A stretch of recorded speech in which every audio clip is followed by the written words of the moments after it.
Welcome to Born for the Trades, a home service podcast. And I'm your host, Mandeep, sitting virtually next to Shreya, my co-host. Hi, everybody. All right, we are back again with Joe Crisara. This is like part two. We're going to be talking about the future of service management. Welcome, Joe, to our show. We're excited again.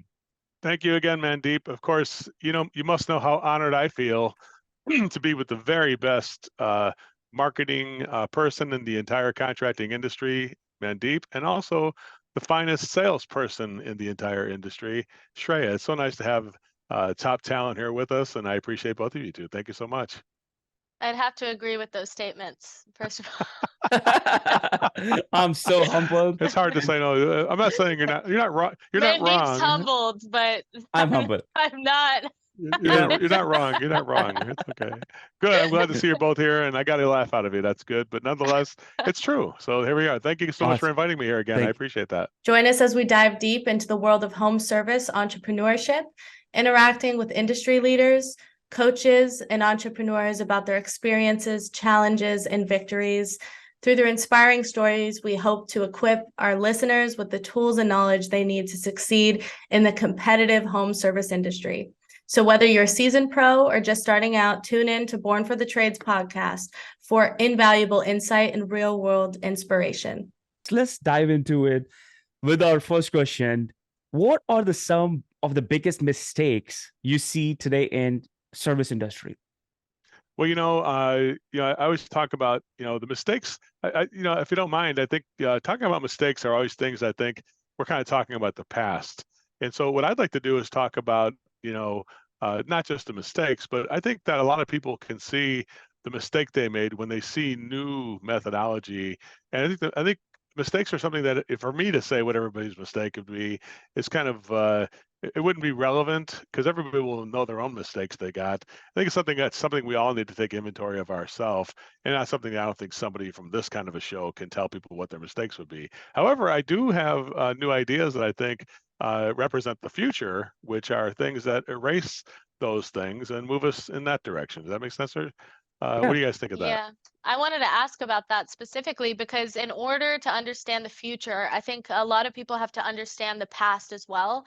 And I know that you have over 40 years of experience in the trade. So what better person to let us know their perspective of management and home services? I can't tell you that. That is something I can't say. Well, one thing I think that was done wrong, and is done wrong, is that giving people just like all their calls. Like there's the metamorphosis of going back when I first started out in the 70s. They would just give all the technicians all the calls for the day. Yeah, here's your tickets, and they give you 5 or 6 or 7 jobs for the day. You would just be methodically going out there and doing these tickets, and then of course, you would never call the office all day long. You were just out there free ranging. And of course, then you come back and either go to the office and probably nobody was there at the shop and you'd be there by yourself. You say, okay, nobody's here. I'm going to go home, go in tomorrow at first thing in the morning. All the technicians that hang around while the dispatcher distributed the tickets again. The problem is there was no accountability. So then we get callbacks and we weren't sure who did the callback and all kinds of stuff like that. If we had to reschedule customers, they just say, hey, we can't get there today because we're already fully booked up and things like that, right? So the problem with the old way of doing it is there's no flexibility from customer service standpoint, and the technicians would pace themselves and just do the calls on that they were given. And the idea would be to finish the calls I was given, not make any money on the calls I'm going on. Does that make sense?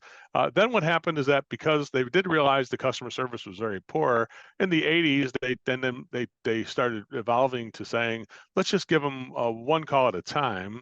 And then they call for the next call. This allows us to have flexibility in the scheduling. I can insert somebody else on the technician's schedule, and he doesn't even know it, so that's even better. Then from there, they started doing a thing where in the 90s, where the dispatcher would be looking over. So when they checked in one call at a time, then they would just make sure that they got the money and they got the information correct, and that the forms were filled out correctly, and that the service ticket was filled out correctly. And then you'd get another call after that. A little bit of accountability now entering into that era. And then in the year 2000s, they started doing a thing where people would actually manage the people. Like saying, hey, call me when you're on the job. Mhm. Show me some photographs, and because now we had the technology with the new cell phones and stuff like that in the mid 2000s, where people could say, show me a video of that gas valve. Or, hey, they're telling their manager, I'm not sure if the yellow wire or the green wire is thing. Yeah, let me look at that circuit board on your phone. They could do that, and they started morphing into, hey, we're using it for the technical ability. Why don't we use it for communication? That was somewhere in the early 2010s, where 2012, I did a client here in Los Angeles that Mhm. had 7 electricians. They used it for everything, the technical part of it, and they used it for the communication part, and that really worked. What they did is that was the first part where call by call management was really born, where somebody said, hey, I want to see the technical stuff, I want Mhm. to see the sales stuff, and I want to hear you present it to the client, and I'll be present when you do that. And then in the late 2010s, like 2019, 2020, 2021, we actually started saying, hey, why doesn't that person who's monitoring the situation Mhm. have the replacement options ready to go? And that's where we are today. Today, we are at a situation in the future of service, as I see it, is that you can monitor your technicians in real time, both the technical aspect of the job and the communication and pricing aspects of the job, to make sure that those are done right. And then also have a third party ready with the replacement or renovation prices instead of the repair. Now the client has a choice. I've got Mhm. options to fix it, and I got my supervisor, quality control supervisor, John, on Zoom, and he can show you the options to replace it. And so now we have everything available. So what would you like to do? Just fix it or replace it? I have both things available to you. And the customer's like, what are you talking about? Yeah, John's on my Zoom right here on my iPad. Mhm. Okay, so can I talk to him? Yeah, here, John, talk to the customer. And so the customer talks to the supervisor. The supervisor has the replacement options on Zoom. The service tech has his options on his iPad for the repairs. And the customer has an experience unlike none other, because Right. now the information is instantly accessed by the customer. And really I think we all realize that, right? Whenever we go to a store, and the biggest part of buying stuff at a store, the best value we can get when we go stuff to a store is it is available in my Yeah. size or whatever, right? It's Right. Right. irrelevant. If I get shoes, it's like, those are nice shoes. You Right. go, do I have it in my size? Oh, it fits me. It's Yep. like you won the lotto. My shoe, I love the shoes. They fit my feet, and they're here right now. Let's wrap it up. And you're Right. ready to buy it. So it just take a. It's not like an old technology. It's just new technology, making something we already knew, that if things were available for Right. people, I'm glad. that they are going to buy Yeah. more. Make sense? Sorry, but yeah, totally makes sense. I'm glad that you mentioned about the supervisor thing. Now let's dive into more into service like management. So Shreya, I think you badly wanted to ask this one. So Yeah. let's get started with that. Here you go. Yeah. So for most of the listeners that are not practicing call by call management currently, because you might agree that most home service companies are not practicing that model that you're talking about right now, Mhm. what do you think those managers are doing on a day-to-day basis if they're not doing call by call management? What does that look like currently? Well, it was around the year 2000 where managers start getting in touch with the KPIs. Or the word KPI was never until Ellen Rohr brought it up in the year 2000. Nexstar and organizations like that made KPIs. Airtime 500 and people like that made KPIs a real popular, coined a popular, term. That was never brought up. So now what happened is that the managers who were never involved with that are consumed with KPIs. Does that make sense? So now it's Yes. like, but that's like being consumed with the scoreboard at a football game and saying, "Oh my gosh, we're losing the game by 42 to 23."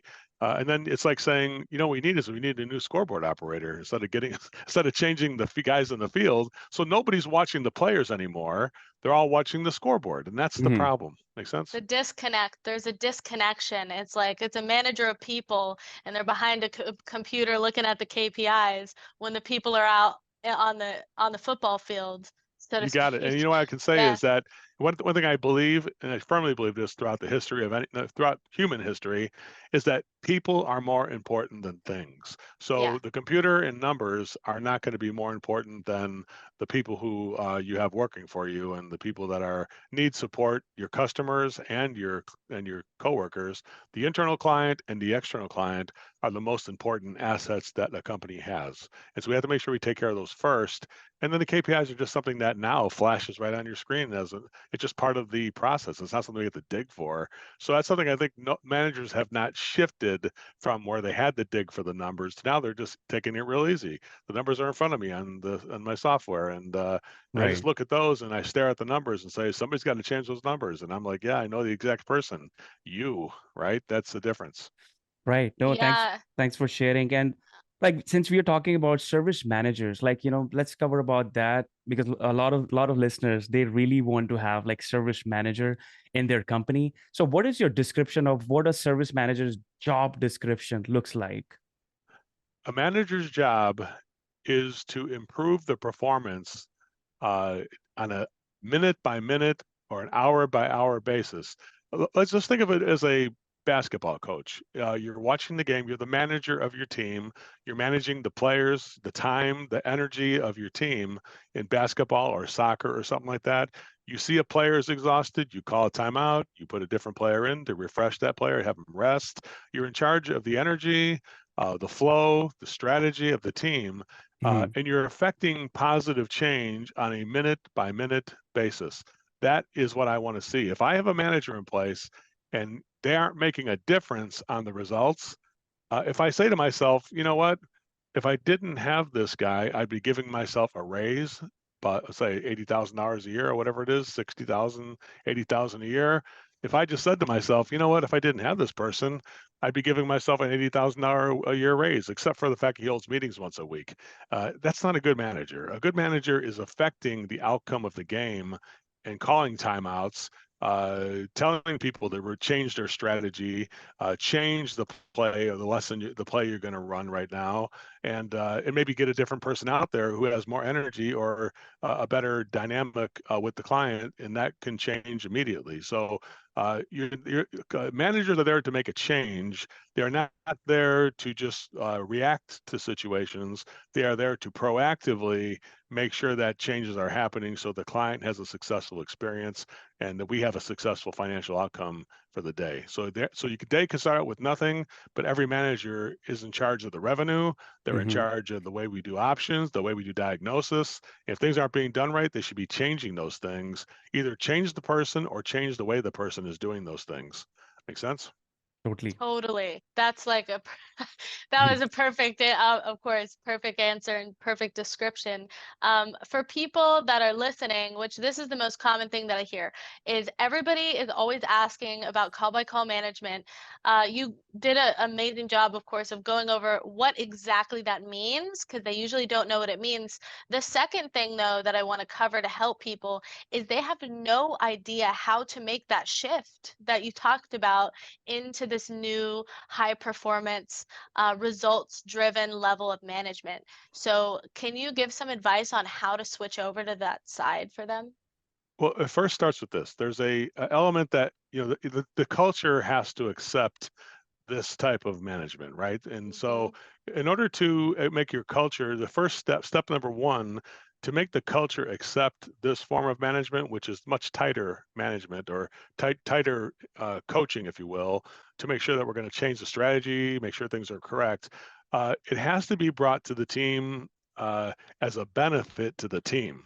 That it has to be the team feeling like this is not a sales thing we're doing. It's not a control thing. I'm not trying to control you. I'm trying to support you to make sure that you are giving the client the best experience, which gives you the best chance of making more revenue and money for yourself and your family.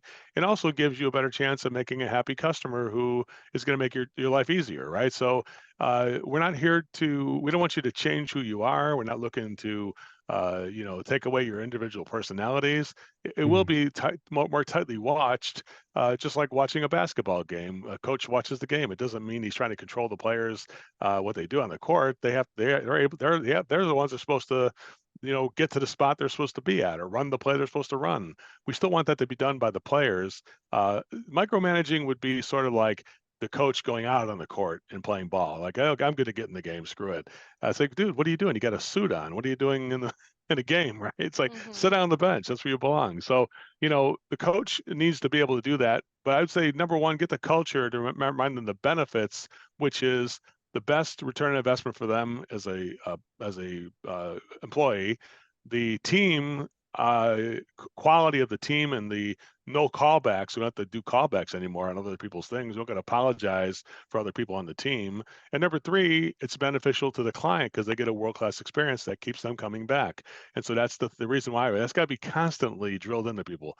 Number two, I would just say, take a prototype of a willing newbie, like somebody who's like, I don't know, I'm just starting at the company right now. I'm just an installer who's a maintenance tech who's trying to become a normal tech. Well, then good. We'll take you and we'll start with the easiest guy who we can improve and make them a prototype.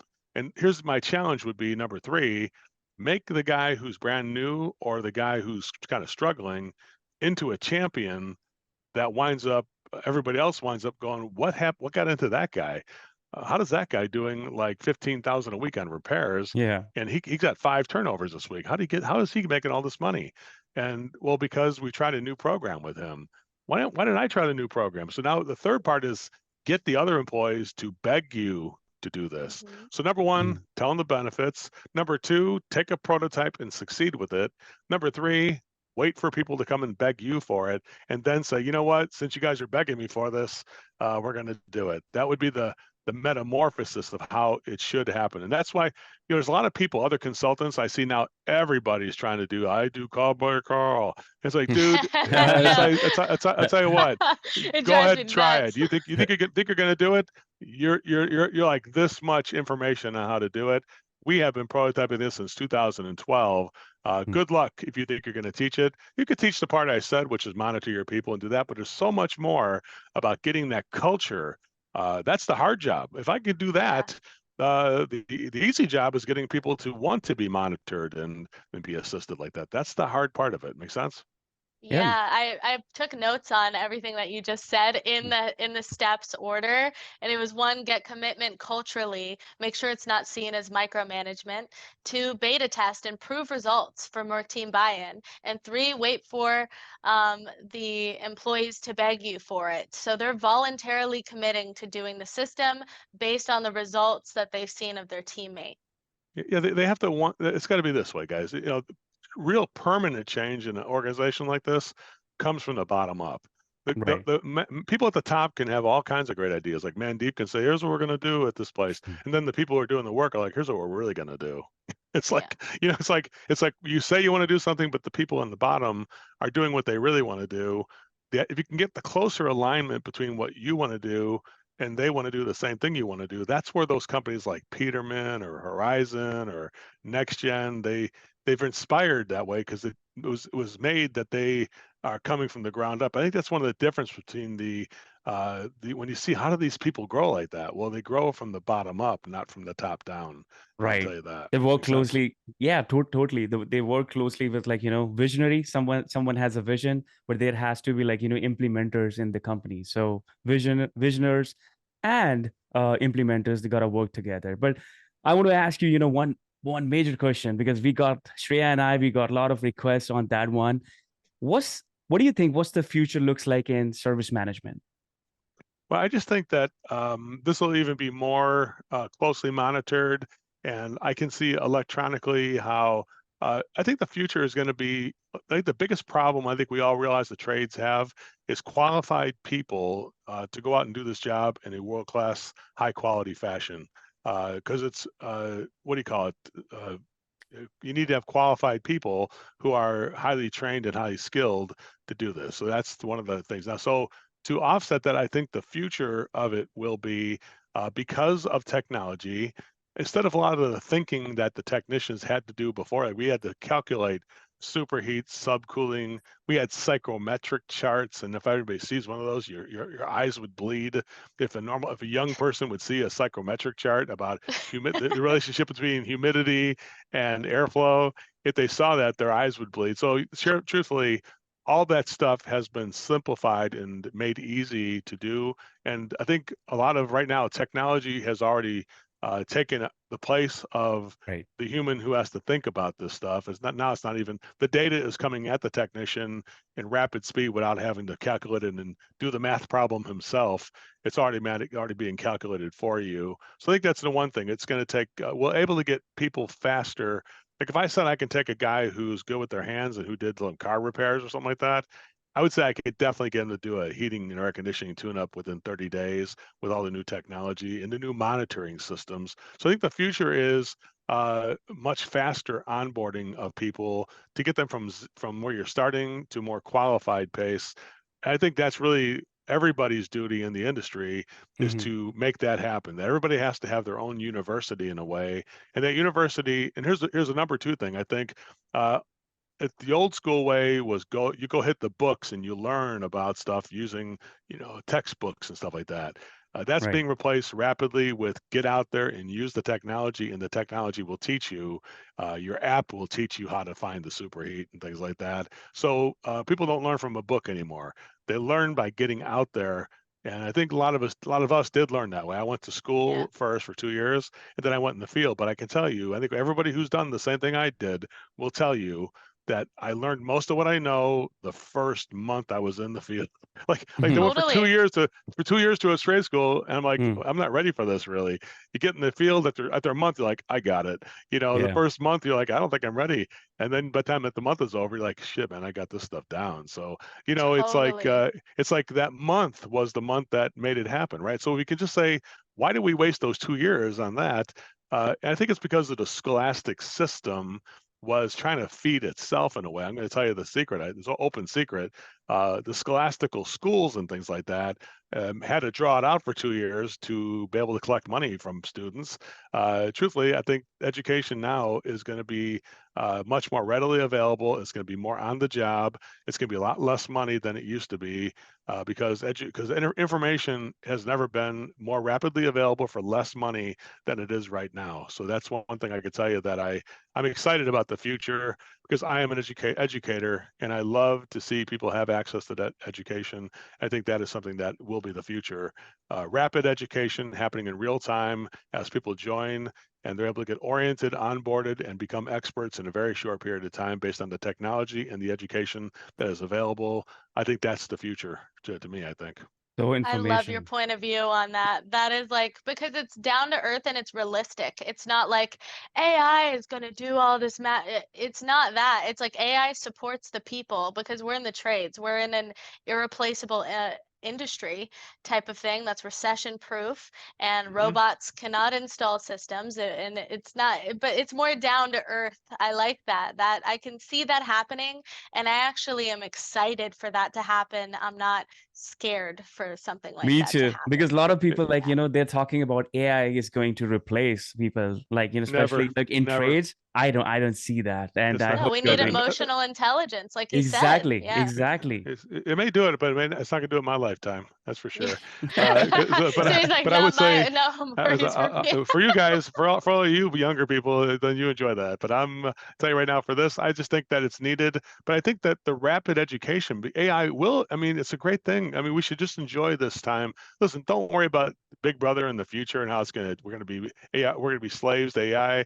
Don't worry about that right now. It's not happened. If it does happen, then it's probably going to happen. But right now, I'd say at this point, we can use this artificial intelligence. And what happens as we're learning, the funny thing, here's the phenomena about artificial intelligence that I've experienced. I'm not sure if you guys have experienced this too. When I tell it to write an article for me or write a podcast for me or write a script on a 30-second video, and I write it, and I'm like, man, that's actually good. I think we all get a little surprised that it's so good, but I'm Right. like, I'm actually learning how to be a better writer by observing this thing doing it for me. And I don't just let it write. I do make changes to it, and I'm sure it is me. I put Exactly. my own personality into it.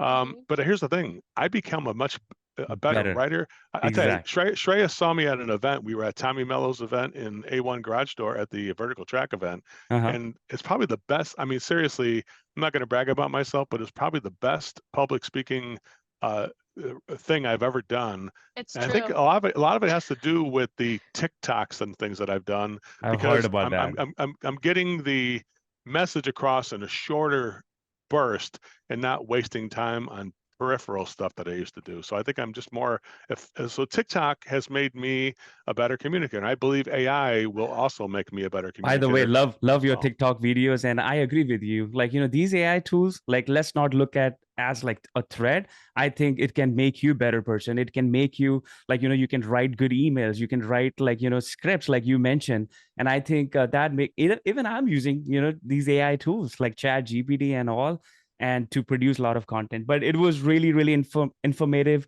Thanks for sharing, Joe. Well, you know what, you man, people look this way. Okay. You say I should send an email to that person, or I should send a text to that person. Be like, nah, I'm not sure what to write.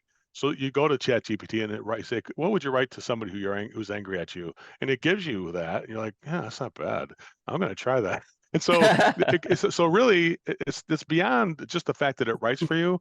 It can sometimes bridge the gap between us having this void of emotional intelligence that Shreya talks about, to kind of fill in that gap, to fill in the thing. What would you say with give me a text with empathy that I'm to apologize to somebody who's really mad at me about something. You do that, it'll come up with the foundation. It may not be Right. exactly what you want to write, but that's something that most of us have a block or a mental block. And that, I think what ChatGPT and AI can do is, because I mean, we all watch it. It's lightning fast. It's like, what? It's like, that's the biggest thing, right? It's like, put it If in, do something yeah, for me, and it's like, boom, right there. And we're just like, God, it's like I'm I, so indecisive. It would have taken me 3 days to figure that out, right? exactly. And Exactly. it's I could just tell you, like, if you're good with like, prompt engineering, if you learn that, if you can tell AI like who you are as a person, if you give all those like prompts, you will definitely, AI will talk like you, exactly like you. And I can tell you what's the future looks like. I was just like right before this podcast, I was just like writing something, and I was just like writing about Joe Crisara. And you know what's coming? AI will start having memory. Once AI will have memory, it's going to be a game changer. You know what I'm saying? It kind of I do. does, in the way that ChatGPT has different categories, right? Like you have different subjects that it saves. So Yes. if I did like a past project in there that is relevant to a new project in a way, it Yes. has the memory of that one. So it already has that little sector of that. Little So sector for now, but yeah, I agree to you. But imagine if they add a memory to it, to a new chat, and hey, like, you remember about this? We had like, someone on a podcast. Oh yeah, how can I help you? That's gonna be game changer. So I I'm excited for that too. But again, We to are excited. Well, I think we've all excited each other on this podcast. Thank I you. know, I feel so stimulated on this one. I'm all like giddy about the future and full of Uh-huh. wonder. Thank you, Joe. thank you, Oh, my thank you, pleasure. My pleasure. thank you, Joe. Thank you, Joe. And to the listeners, like, I'm sure part one was like informative, and this one as well. I highly recommend you guys reaching out to Service MVP and check out like courses, free courses out there. Joe, you want to share how to get there, how to get started today? Yeah, well, you can always just go to Facebook and join our Facebook members group at Service MVP members. If you join that, you'll have access to almost all the people who are our little, I call it Service MVP Nation, which will be a lot of other people who will support you in this initiative. You can always look me up there if you want to on Facebook, Joe Crisara, or you can look up Shreya. Shreya is a very unusual first name. So if you just put Shreya, I'm pretty sure she'll come up if you're a contractor, and It's a she'll be unique there for name. you. It's a And she'll unique be name. there, right? It is very unique. And then, or if you want to just, call us, you can call me. You can email me at joe@servicemvp.com, or you just go to Service MVP, and there's a little chat bug in the right-hand corner if you want to go there and get information. I would give anybody who wants to try this a 14-day trial if you wanted to try Service MVP. Give you the classes, open it up so you can see and learn. My way of doing things is just what we're doing on this program today. Teach people things that they can make money on today, this way, I don't want to just give them the information. I want to give them the financial resources to be able to invest in the information. I don't want them just to invest money out of their own pocket. I want to put money in their pocket so they can have money to invest in the services that we would have. Because I don't think it's fair just to say, take what you've got. I want to give you more first, and then if you think there's value here, then you can express that by making a purchase if you want to. Make sense? Makes sense. Makes sense. Love that. And to the listeners, like if you're thinking about this all information, Shreya and I, we can list down everything in the description for you guys so that you can grab those links and you can get started. Shreya, you want to close out? Sure, reach out anytime to any of us. I just wanted to open it up for that as well. If you have any questions that you want me and Mandeep to ask anybody on the podcast, we'd be totally open to suggestions and welcome it in the chat box. Awesome. Awesome. Thank you, Joe, once again, and look forward to the next one.